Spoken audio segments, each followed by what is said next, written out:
Bienvenue à une autre capsule des estrades populaires. Aujourd'hui, on va vous parler de c'est la différence entre un coup sûr et une erreur. Mais comme ancien joueur, parfois, je n'étais pas content parce que le marqueur officiel donnait une erreur, par exemple, où moi, je pensais que j'avais frappé un coup sûr.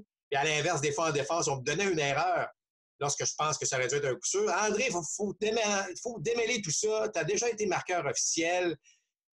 Comment un marqueur décide si c'est une erreur ou on donne un coup sûr au frappeur? Ben, je te dirais que c'est beaucoup plus facile aujourd'hui que ça l'était à l'époque. Puis la raison bien simple, c'est qu'on a le droit maintenant, comme marqueur officiel, aux reprises vidéo. Avant, on ne pouvait pas revoir. Donc, si tu portais pas attention à un jeu quelconque, ben, tu manquais le jeu, puis là, tu ne pouvais pas prendre ta décision. Maintenant, c'est plus facile avec les reprises vidéo.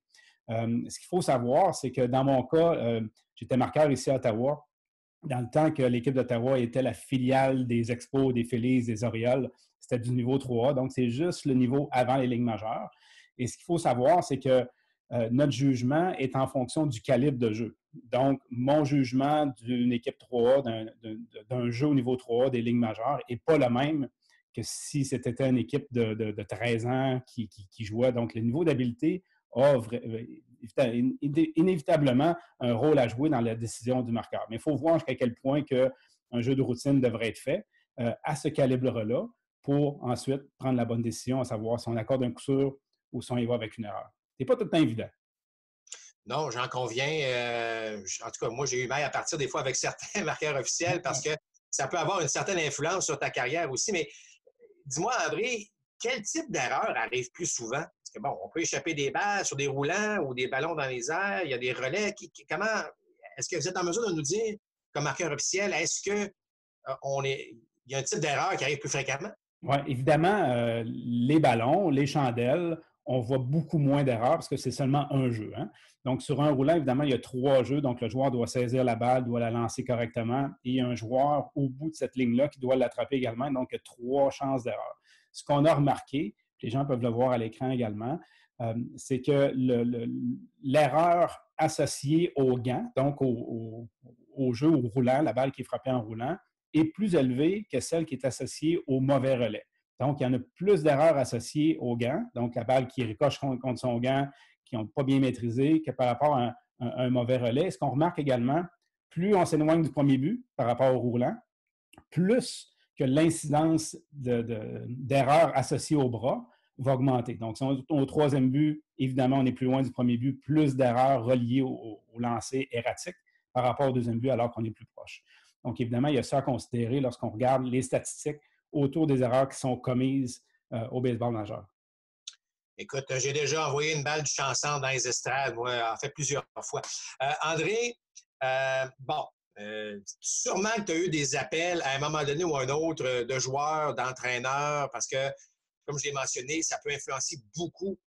Par exemple, un frappeur qui n'est pas dans une bonne séquence, puis on donne une erreur, ça aurait pu être un coup sûr. Si la moindre au bâton est affectée, comme la moindre de points mérités peut être affectée. Donc, est-ce que tu as une anecdote à nous raconter sur peut-être, je sais pas, une personne qui t'a appelé puis ça s'est avéré vraiment une situation intéressante? Oui, bien écoute, deux choses à dire avant de raconter l'histoire. C'est qu'au niveau 3A, évidemment, la décision du marqueur a une incidence importante parce que là, on parle du step juste avant les ligues majeures. Fait que quand tu enlèves un coup sur un joueur, évidemment, ça le fait paniquer un petit peu. Et comme marqueur officiel, la règle, c'est qu'on a 24 heures pour changer une décision si on veut changer la décision. Et c'est la même chose pour les joueurs, les gérants. Ils ont 24 heures pour négocier s'ils veulent négocier. Alors, voici la situation. On fait un match à Ottawa et le lendemain matin, je suis en train de déjeuner et le relationniste des Lions m'appelle, dit le coach de l'autre équipe aimerait ça te parler d'un jeu qui s'est produit durant le match. Je dis, ah, je sais très bien c'est lequel. Le joueur en défensive de son équipe est placé à peu près égal avec le premier but. La balle est frappée quand même assez durement. La balle passe sous son gant, frappe son pied et la balle ricoche dans le jeu vers le deuxième but. Alors moi, sans hésiter, j'annonce une erreur. Je me dis que à ce niveau-là, le joueur de premier but devrait attraper la balle. Et c'est sur ce jeu que l'entraîneur m'appelle. Et il se présente comme étant Cecil Cooper. Et là, moi, j'entends Cecil Cooper et je me rappelle de quand j'étais TQ, puis j'avais des cartes de baseball, puis Cecil Cooper, c'est un joueur de premier but. Alors, je mélange, hey, mais Cecil Cooper, ça me fait plaisir.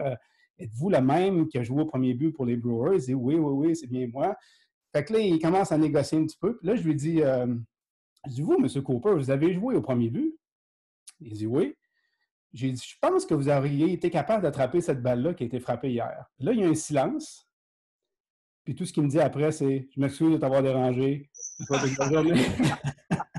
Ça a été la fin de cette discussion-là.